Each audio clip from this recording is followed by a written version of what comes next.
गोली लगी है, तुम्हारे खून का बाल ठंडा नहीं हो गया, आधा घंटा बैठ जाओगे ना, आधे घंटे में प्यास तो नहीं लगेगी। धन्यवाद। जय भीम, जय मंडल, जय जवाहर, जय संविधान। एयरपोर्ट में जैसे हमारे लोग स्वागत में खड़े होते हैं, पुलिस के लोग खड़े थे, ताली वाली मत बजाओ, सुनो से आप कि कितने बड़े षड्यंत्र होते हैं। समाज के लोग सब पे भरोसा करते हैं, भरोसा किया, उनके पैसे बैठ गया तो मुझे महसूस हुआ कि ये हमारे लोग नहीं है। बाद में पता चला कि वो पुलिस के लोग थे, उन्होंने मुझे 12 घंटे डिटेन रखा एयरपोर्ट पे।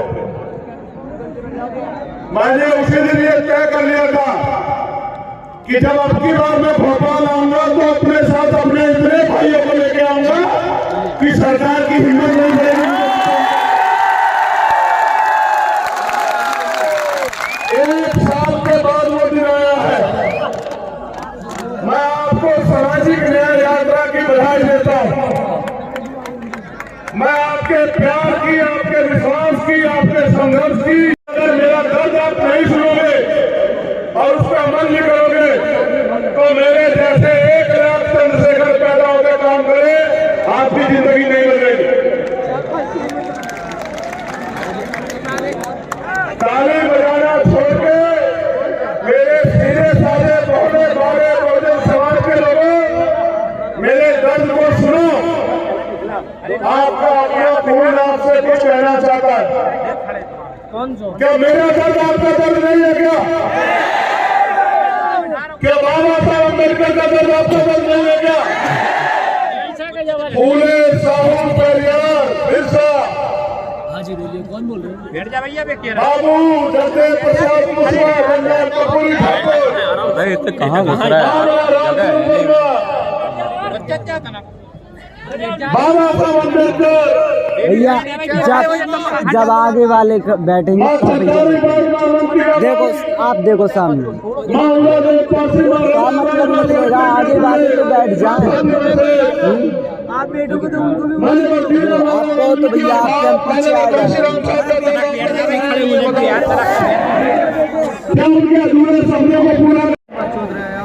जो अंग्रेजों से आजादी की लड़ाई थी, मेहनत से शुरू हुई। इतिहास में बार-बार हमें चंद लोग ये कहते हैं कि आजादी की लड़ाई में इन वर्गों का कोई योगदान नहीं है। हमारे योगदान को नकार का इतिहास सुनो। आजादी की लड़ाई 1857 जो 10 मई को शुरू हुई मेरठ से, उसके नायक कौन थे? माता दीन वाल्मीकि और कोतवाल धन सिंह गुर्जर, जिन्होंने अपने प्राणों का बलिदान देकर उस आजादी की लड़ाई की शुरुआत की। 1804 उड़ैया चौहान 16 चोरी का निर्माण हुआ, उसका इतिहास पढ़ो। इनको सबसे पहले फांसी हुई भारत में। अगर पढ़ना है तो तिलकाराम गांधी पढ़ो, पढ़ना है तो उन्होंने फांसी पढ़ो, पढ़ना है तो टीपू सुल्तान पढ़ो, और अगर पढ़ना है तो चमार रेजिमेंट पढ़ो, अगर तो इतिहास हो जाए। द्वितीय विश्व युद्ध में जिन्होंने जर्मनी तक की फोर्स को बर्मा में धूल चलाई और गॉड ऑफ ऑनर प्राप्त किया, जब अंग्रेजों ने जातिगत रेजिमेंट बनाई तो चमार रेजिमेंट ने गॉड ऑफ ऑनर प्राप्त किया और जर्मनी की सेना को जवाब दिया। बाकी बर्बादी उन लोगों को, फिर वो वापस जीत के आए। जब आए तो सुभाष चंद्र बोस के नेतृत्व में आजादी फूल खड़ी हो चुकी थी। अंग्रेजों ने कहा, हमारे समर्पण को जानना चाहते हो? अंग्रेजों ने कहा कि चमार रेजिमेंट को लड़ना पड़ेगा आजाद हिंद फौज के खिलाफ। तो हमारी रेजिमेंट के लोगों ने कहा कि आजाद हिंद फौज के लोग देश के लिए लड़ रहे हैं, हम लोग उनके खिलाफ नहीं लड़ेंगे किसी भी कीमत पे। कीमत चुकानी पड़ी। उन्होंने कहा तुम्हारी रेजिमेंट खत्म कर देंगे। रेजिमेंट खत्म करवा ली, अपनी नौकरियां खत्म करवा ली, लेकिन अंग्रेजों के कहे से वो अपने देश के लिए लड़ने वाले आजादी आर्मी को होने को जाना चाहिए। मैं तो कह रहा हूं बनाओ रेजिमेंट, उन्हें बनाओ जाति के रेजिमेंट। क्या तो जाति की रेजिमेंट खत्म करो, सारी जाति बनाओ और देखो जो हो बहुजनों का। बनाओ पूरा रेजिमेंट, बनाओ राजा रेजिमेंट, बनाओ लोधी रेजिमेंट, बनाओ कुमार रेजिमेंट,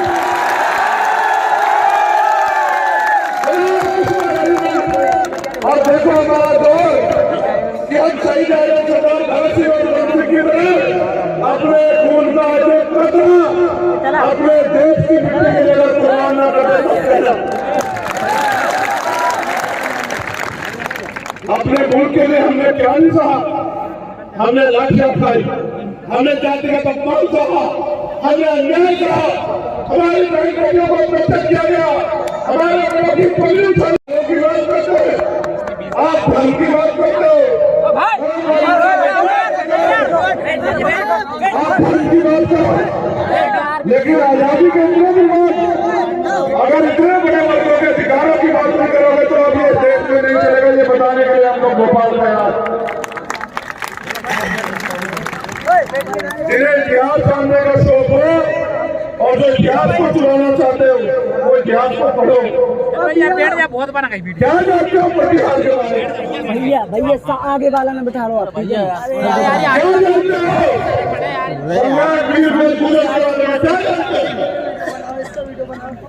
तुम्हें नहीं पता इतिहास, क्योंकि इतिहास लिखा तुम्हारे लोगों ने। मैं धन्यवाद देता हूं साथियों का जिन्होंने पिछला आंदोलन किया, मेरे लोगों को भारे बच्चों से गालियां दी, अपमानित किया, हमारे अधिकारों के खिलाफ बड़े बड़े नारे लगाए। मैं उनसे अपील करूंगा भाइयों, आप दीर्घायु हो। हम बैठे जा रहे हैं, बितारो।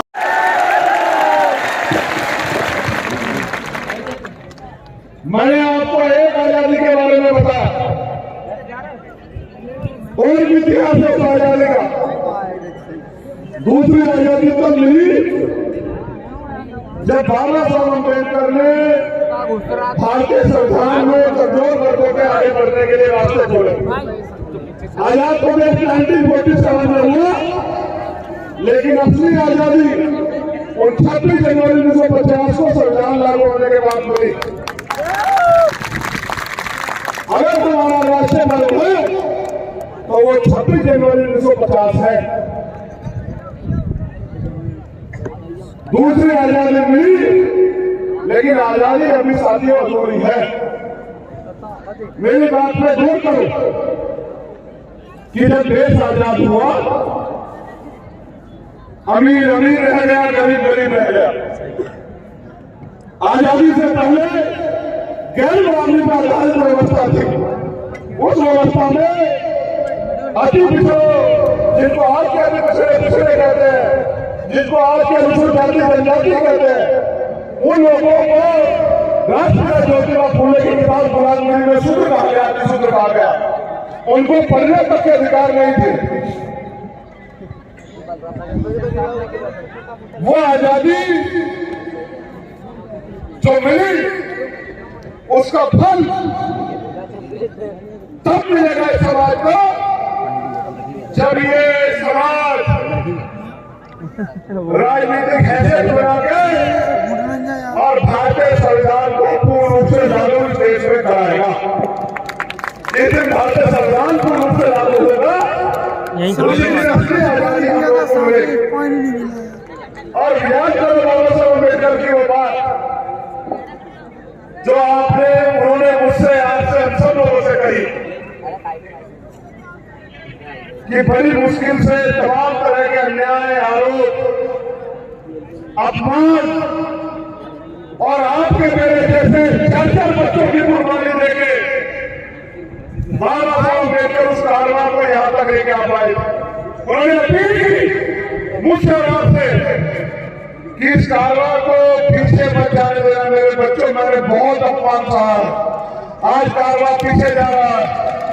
समाज की निगाह आप योद्धाओं पे जो इस मंच पे बैठे और जो वहां बैठे हैं, मैं जितना सम्मान इनका करता हूँ उतना आपका भी करता हूँ, उसका भी करता हूँ जो वहां दीवार पे खड़ा है, जो वहां गाड़ी पे बैठा है, मैं उसका भी इतना सम्मान करता हूँ। वो बाबा साहब ने उन लोगों से, सब लोगों से कही जिनके ऊपर उम्मीद थी। आज नौजवान साथियों के साथ हमारी माताएं बहनें धूप में बड़ी मेहनत से बैठी हुई।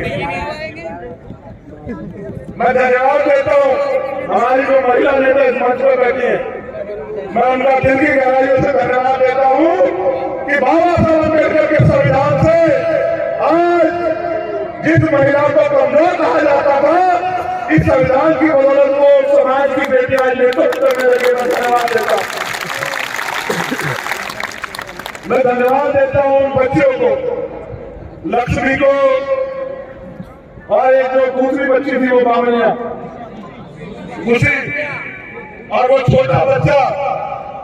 मेरे भोले समाज के लोगों को बच्ची 5 साल की समझती है, आप लोग नहीं समझ पा रहे हो। वो 5 साल की बच्ची समझती है कि हमें अपने अधिकारों के लिए लड़ना है। आवाज नहीं आ रही है?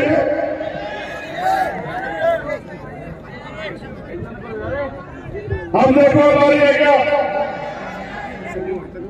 मत बोले। धन्यवाद करता हूँ यहाँ के प्रशासन के लोगों का,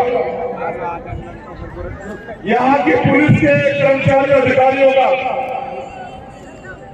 पिछला मुकाबला मुख्यमंत्री जी से था, इस बार आपके सम्मान में कह रहा हूं, एक व्यवस्था नहीं की आपने अपने रिश्तेदारों के लिए 3000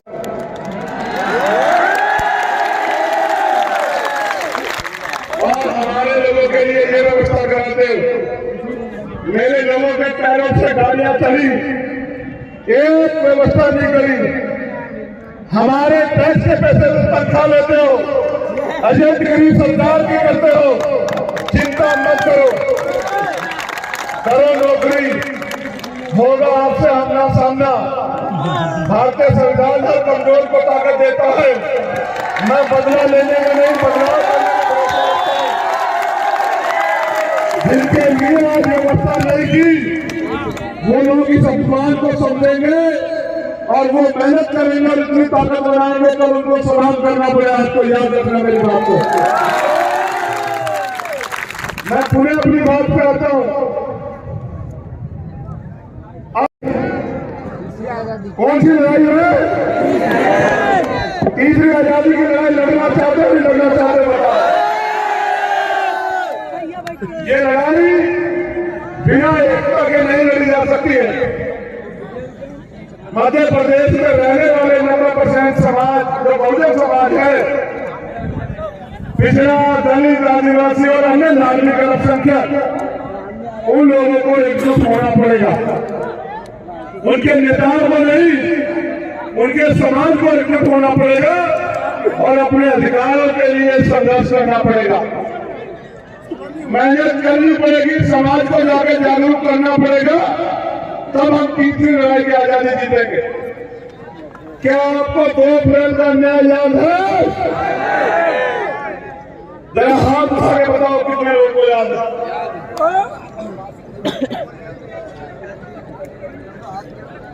हम तो कान से सुनो बेटा, नालायक लोगों का कोई इलाज नहीं है।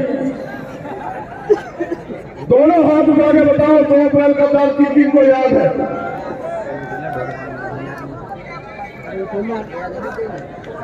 खून के आंसू रुलाए सरकार ने, हजारों लोगों ने जेल काटी, कितने परिवारों ने शहादतें सही, कितने साथियों के बदन पे लाठियों ने खाल उधेड़ ली। हमारा खून वहां मध्य प्रदेश में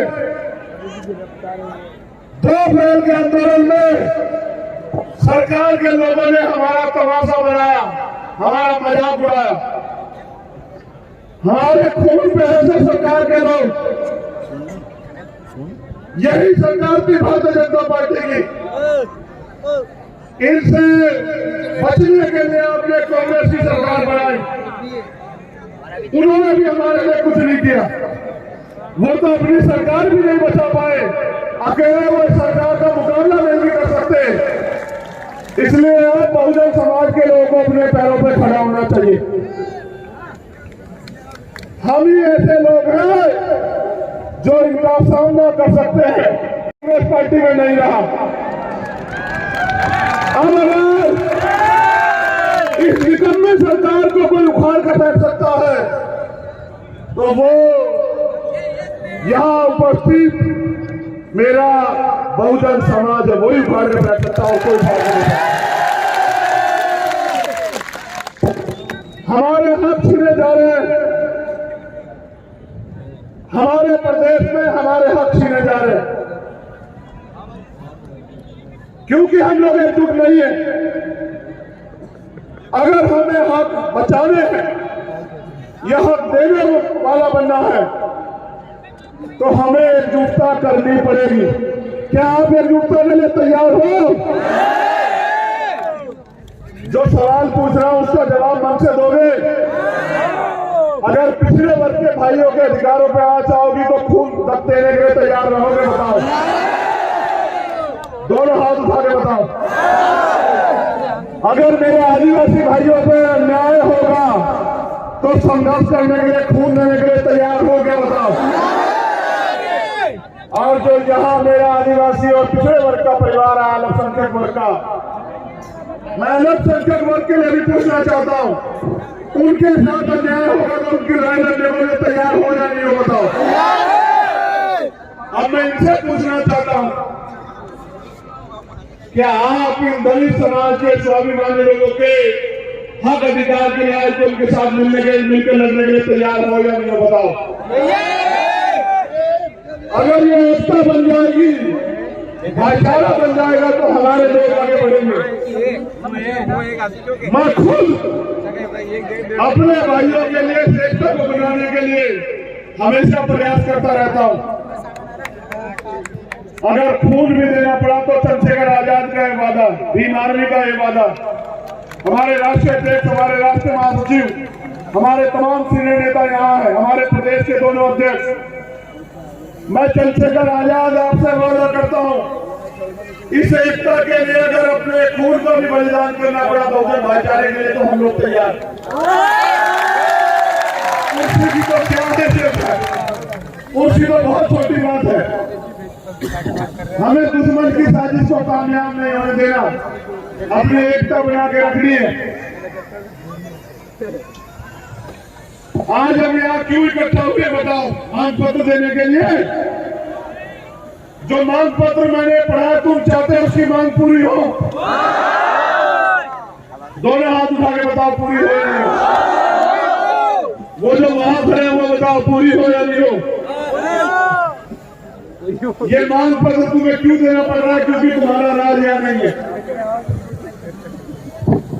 ये मांग पत्र सरकार को हम लोग 1 महीने का समय देते हैं। देखिए, अगर 1 महीने के अंदर हमारी मांगे पूरी नहीं हुई तो हम इससे भी बड़े जन सैलाब के साथ फिर भोपाल आएंगे। लेकिन मुझे आपसे कुछ और कहना है, मुझे आपसे कुछ और कहना है। अगर इस मांग पत्र का मैं घोषणा पत्र बना दूं, अगर अकेले रहोगे तो मांगना पड़ेगा, मांगना ऐसे तो ये तुम्हारा घोषणा पत्र हो जाएगा। घोषणा पत्र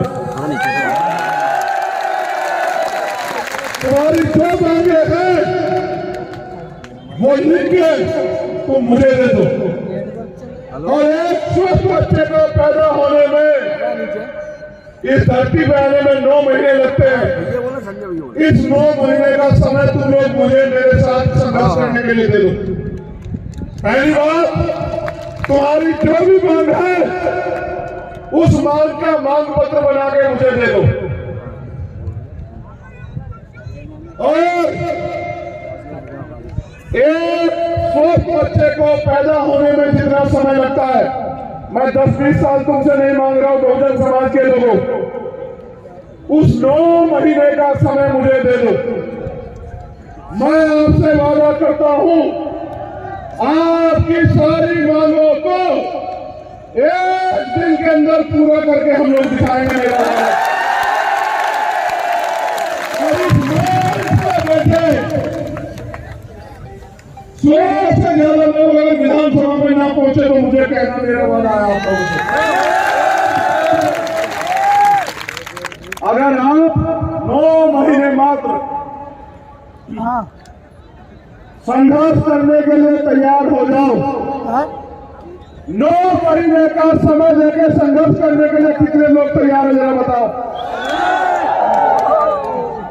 चलो हाथ नीचे करो। आपको नेमावर का न्याय याद है? आप गए थे ना मेरे साथ नेमावर? देखो जवाब का राज नहीं होता तो क्या होता है। मेरे परिवार को नेमावर में जानवरों से भी पूरी तरह अन्याय करके दफना दिया गया और मेरी बहन भारती खून के आंसू रोती रही। हमने मांग की सीबीआई जांच की, खाना पूर्ति की, लेकिन मेरे परिवार को नेमावर के न्याय नहीं मिला, सरकार ने नहीं दिया। क्या आप चाहते हो नेमावर के परिवार को न्याय मिले? चलो आगे बढ़ो। आज हमारे प्रभारी जी यहाँ है और गुर्जर समाज के बहुत सारे लोगों ने मुझे ज्ञापन सौंपे, पिछड़े वर्ग की मांगे और अन्य मांगे, एक इतिहास की भी मांग है कि भाई हमारे इतिहास को लूटा जा रहा है, चुराया जा रहा है। ये बड़ा भोला समाज है यहाँ मध्य प्रदेश में। मैं उनको ये याद दिलाना चाहता हूँ, अगर उनको याद हो, इतिहास से सीख लेनी चाहिए, अपना इतिहास बचाना चाहते हो ना, याद करो राजस्थान में 75 गुर्जर समाज के भाइयों को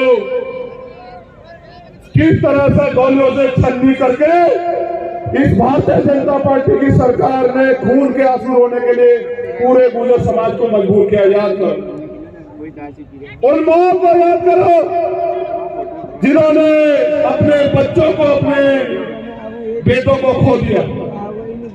क्या बात करते हो? इनसे उम्मीद करते हैं तुम्हें न्याय देंगे। इन्होंने इतिहास लिखा तो भी हमें अपमानित किया। अगर अपने इतिहास को बचाना चाहते हो, अपने वर्तमान को स्वाभिमान सम्मान से जीना चाहते हो, तो अपनी ताकत बनाओ, गुलाम नेताओं को छोड़ के आओ मेरे लोगों, मेरा 9 महीने के लिए साथ दो, देखो जलवे मध्य प्रदेश में। इतिहास भी बचेगा, इतिहास भी बचेगा और इतिहास बनेगा भी। जैसे आज यह इतिहास बना है, हमारे ओबीसी महासभा के लोगों ने मुझसे कहा कि किसी बहुजन समाज के नेता ने, संगठन ने इतनी बड़ी रैली नहीं की। भोपाल में 1997 में माननीय काशीराम साहब भी आए थे। मैंने उनसे कहा इससे पहले आप लोग इकट्ठा भी नहीं हुए, आज आप इकट्ठा हो गए हो तो देखो इतनी बड़ी रैली हो गई है। अगर आप इकट्ठे होकर चलोगे तो तुम्हारा राज भी मध्य प्रदेश में स्थापित हो जाएगा। सरकार इतनी डरेगी आज की आपकी रैली, जो मंच पर बैठे हैं हो सकता है कल उनको भाजपा ज्वाइन करा ले।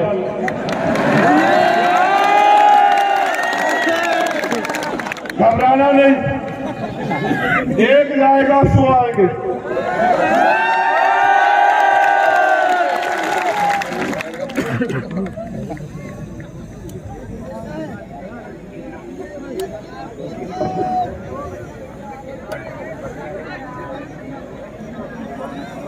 मुख्यमंत्री जी ने भी घोषणा की, रविदास जयंती के अवसर पर 100 करोड़ रुपए की घोषणा की। इससे पहले उन्होंने घोषणा की थी उज्जैन में 50 लाख रुपए की, इंदौर में भी की थी 25 लाख रुपए की। मैं मुख्यमंत्री से पूछना चाहता हूं, शिकारी आता है, दाना फेंकता है, हमारे लोगों को फंसाता है।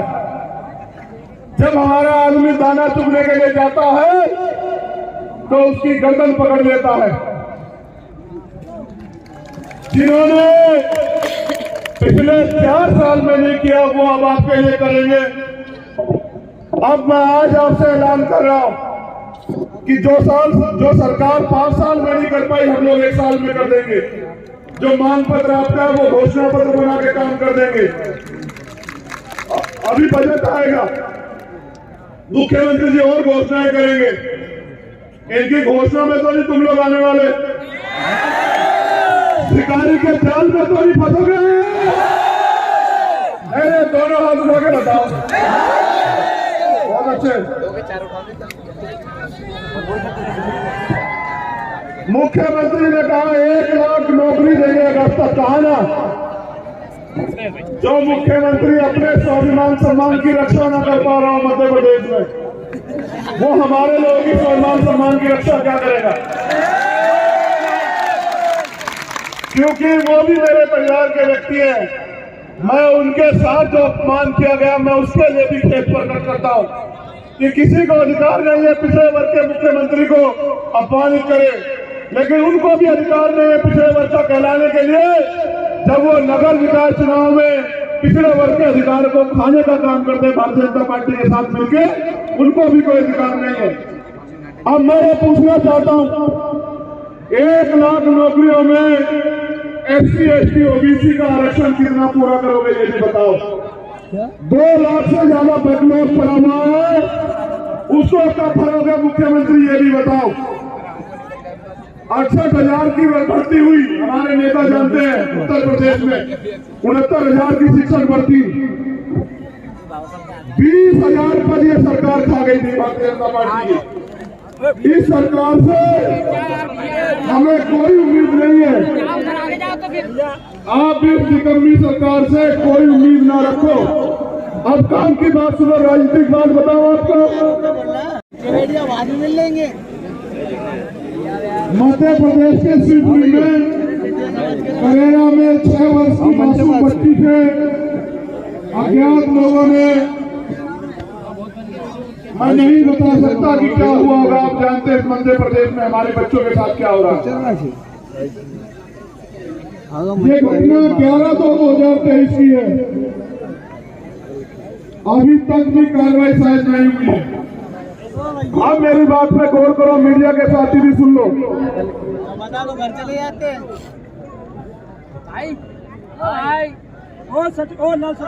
मैं जो बात आपसे कह रहा हूं, अगर ये भारतीय जनता पार्टी और कांग्रेस कर दे तो मीडिया के लोग इसमें सवाल पूछना, जो समाज सरकार बना सकता है वो अपने लोगों की सरकार क्यों नहीं बना सकता? इस मध्य प्रदेश में अनुसूचित जाति जनजाति का मुख्यमंत्री क्यों नहीं बन सकता है, आप बताओ मुझे।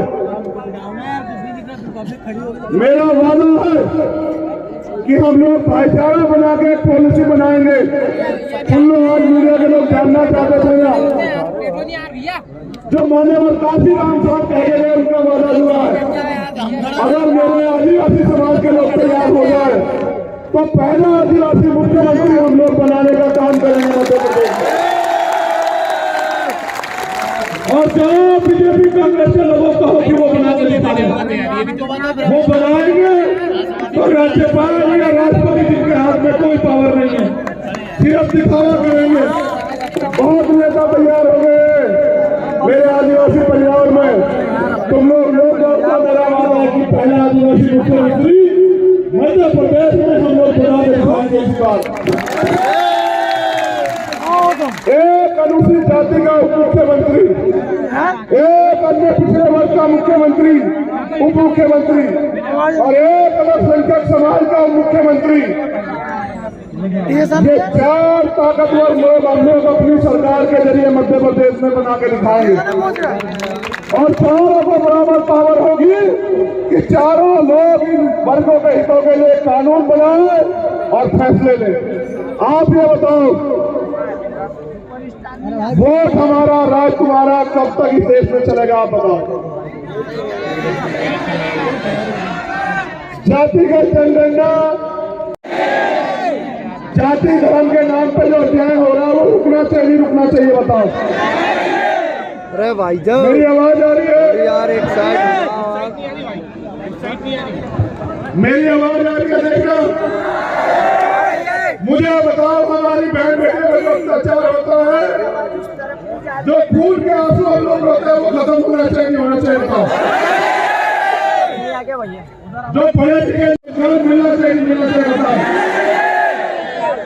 ये कांग्रेस के लोग बीजेपी को कोसते रहते हैं बीजेपी के लोग कांग्रेस के लोग को कोसते रहते हैं। इन बहुजन समाज को अधिकार मिलना चाहिए मिलना चाहिए बताओ। आप में से कितने लोग चाहते हो कि आदिवासी समाज का मुख्यमंत्री बने हाथ उठाओ। मैं देख रहा हूँ आगे रखो। मैं देखता हूँ मेरे आदिवासी परिवार से कौन साथ है।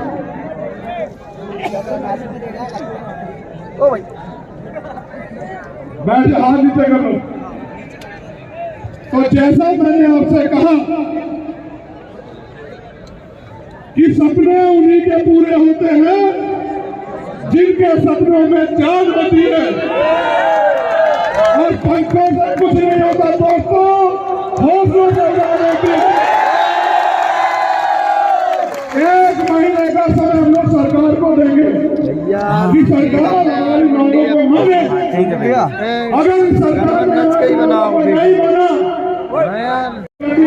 के बहुजन समाज में भाईचारे के सम्मेलन कराएंगे और बहुजन समाज के लोगों को अपने पैरों पे खड़ा होने के लिए तैयार करेंगे।